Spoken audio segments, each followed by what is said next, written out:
So, hi guys. చిన్నప్పటి నుంచి కష్టపడతానే ఉన్నాను. చాలామంది చెప్తా ఉంటారు. ఈరోజు కష్టపడండి. ఇప్పుడు కష్టపడండి. తర్వాత మీరు ఎంజాయ్ చేయొచ్చు. కానీ కష్టపడాల్సిన వయసు కష్టపడకుండా ఎంజాయ్ చేస్తే ఇంకెప్పుడురా మీరు కష్టపడేది? ఇప్పుడు కష్టపడకపోతే జీవితం మొత్తం మీరు కష్టపడాల్సొస్తది. ఇప్పుడు ఎంజాయ్ చేస్తే జీవితం మొత్తం మీరు కష్టపడాల్సొస్తది. సో, అసలు కష్టపడే వయసు ఎప్పుడండి? సో, దీని గురించి టాపిక్కే ఇది. సో, దీని గురించి ఒక ఓవర్ వ్యూ అనేది ప్లాన్ జేసుకోండి. చాలా మందికి క్లారిటీ ఉండదు. సో, అందరిలాగా 10థ్ అయిపోయిన తర్వాత 10థ్ ఒక్కటే అయితే చాలు. ఇంటర్ మీకేముండదు. కాలేజీ లైఫ్ ఎంజాయ్ చేయొచ్చంటారు. ఇంటర్ తర్వాత ఇంట్లో అట్లా జరుగుతది. అండ్ డిగ్రీ బీటెక్‌లో కూడా అలాగే జరుగుతది. అయిపోయిన తర్వాత ఒక్క కోర్స్ అమీర్‌పేట్‌లో జాయిన్ అయ్యి, అమీర్‌పేట్‌కెళ్ళి ఒక కోర్స్ నేర్చుకొని సాఫ్ట్‌వేర్ జాబ్ వస్తే చాలురా! మీ జీవితం అంతా సెటిల్ అయిపోతుంది అని అంటారు. కానీ అప్పటి నుంచి కూడా ఆ జాబ్ తెచ్చుకోవడానికే కష్టం. ఆ జాబ్ నిలబెట్టుకోవడం కష్టం. ఆ జాబ్‌ని కంటిన్యూ చేయడం కష్టం. ఆ సాఫ్ట్‌వేర్ ఒకరోజు, ఈ రోజు ఉండి తర్వాత లేకపోతే మళ్ళీ కొత్తది నేర్చుకోవాలి. అప్పుడు కష్టపడాలి. ఇప్పుడు కష్టపడతా ఉంటే ఇంకెప్పుడండి ఎంజాయ్ చేసేది? జీవితం మొత్తం కష్టపడాలా? బతికినంత కాలం కష్టపడాలా? సో, దీని గురించి అసలు కష్టపడాల్సిన వయసు, అసలు కష్టపడాల్సిన ప్లానింగ్ ఏంటి? మీరు ఏ వయసులో ఉన్నారు? ఎలా ప్లాన్ చేసుకోవాలి? సాఫ్ట్‌వేర్ ఇండస్ట్రీలో ఒకవేళ జాబొస్తే, సాఫ్ట్‌వేర్ ఇండస్ట్రీలో జాబొస్తే ఎన్ని సంవత్సరాలు కష్టపడాలి? ఎలా కష్టపడితే మీకు ఫ్యూచర్ అనేది ఉంటుంది? సో, దీని గురించి మనం మాట్లాడుకుందామండి. ఫస్ట్ ఒక క్లారిటీ అనేది మనం అందరం అర్థం చేసుకోవాలి. మనిషై పుట్టిన తర్వాత మన డైలీ ఫుడ్ కోసం ఖచ్చితంగా చివరి వరకు ఎంతో కొంత కష్టపడి తినాల్సిందే. కష్టపడకుండా అయితే రాదు. ఏది మనిషి బతికున్నంత కాలం. ఈరోజు, రేపు, ఎల్లుండి ఆ తర్వాత కాదు. ఒకవేళ కూర్చొని తిన్నా గాని దానివల్ల హెల్త్ ప్రాబ్లమ్స్ ఒస్తాయి.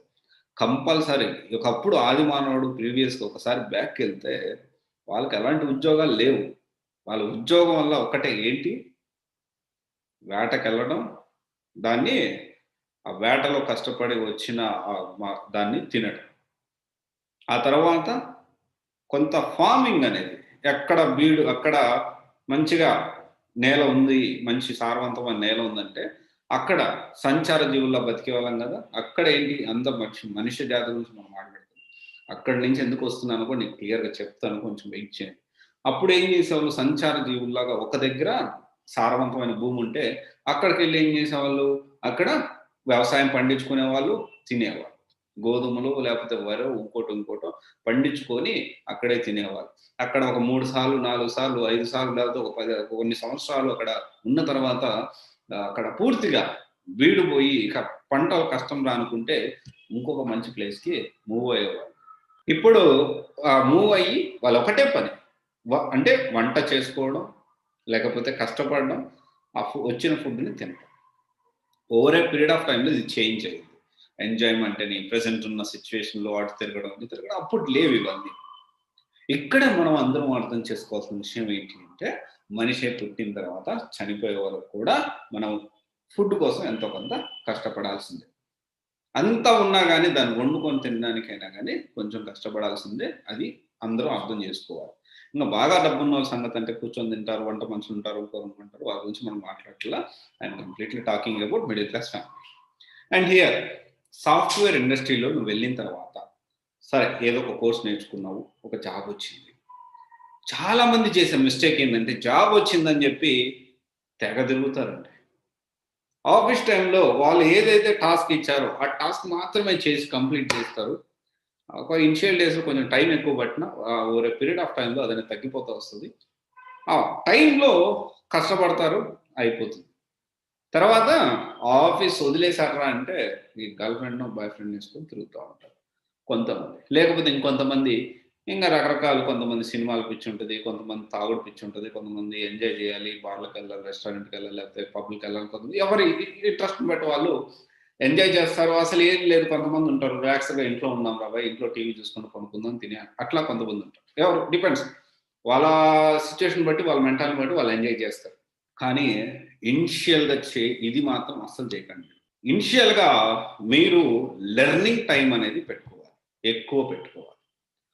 జాబ్‌లో జాయిన్ అయిన తర్వాత జాబ్ ఒక 8 గంటలు, 9 గంటలు వర్క్ చేస్తే మీ లెర్నింగ్ అనేది మిగతా అట్లీస్ట్ 3-4 అవర్స్ లెర్నింగ్ టైం. ఏముంటదండి అంత లావున 3-4 గంటలు ఏం నేర్చుకోవాలి?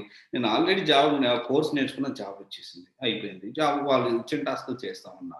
ఇప్పుడు మీరు ఈ 3-4 అవర్స్ లెర్నింగ్ ఏంటి అంటే, ఇంకా కొత్త టెక్నాలజీస్ ఏమున్నాయి? నేను జేస్తున్న పని ఇంకా నేను పర్ఫెక్ట్ అవ్వాలి అంటే ఏమేమి టాపిక్స్ ఉన్నాయి? ఏమేమి యాడ్ ఆన్స్ నేను నేర్చుకోవాలి? ఎవ్రీ డే ఒకరోజు రెస్ట్ తీసుకోండి తప్పలేదు. ఎందుకంటే రిఫ్రెష్ అవ్వాలి. ఒకరోజు సండే గాని, సాటర్‌డే గాని ఒకరోజు రెస్ట్ తీసుకోండి. రిఫ్రెష్ అవ్వండి. మళ్ళీ అగైన్ యూ కెన్ కష్టపడడానికి. మళ్ళీ కంటిన్యూయస్‌గా వర్క్ చేయడం కూడా అందరి వల్ల కాదు. చాలా తక్కువ మంది వల్ల అవుతుంది. ఆ తక్కువ మంది టాప్ ప్లేస్‌లో ఉంటారు. That is second thing. కానీ వారానికి ఒక రోజు కొంచెం రెస్ట్ తీసుకొని ఆ రిఫ్రెష్‌మెంట్ అవ్వండి. కానీ 6 days everyday 3-4 hours learning time పెట్టాలి మీరు. ఎప్పుడు 1-3 years if you are enter software ఇండస్ట్రీకి ఎంటర్ అయిన తర్వాత 1-3 ఇయర్స్ అనేది this is applicable to everyone అండి. Not only software, any kind of job, any kind of business ఎవరైనా గానీ వాళ్ళు చేయాల్సింది ఇదే అండి. 1-3 ఇయర్స్ లెర్నింగ్ టైమ్ 1-3 ఇయర్స్‌లో 3-4 అవర్స్ అనేది లెర్నింగ్ టైమ్ పెట్టుకోవాలి. అండ్ దెన్ తర్వాత అయిపోయింది. లెర్నింగ్ నేర్చుకున్నారు. ఒక 3 ఇయర్స్ బాగా కొన్ని టెక్నాలజీస్ నేర్చేసుకున్నారు.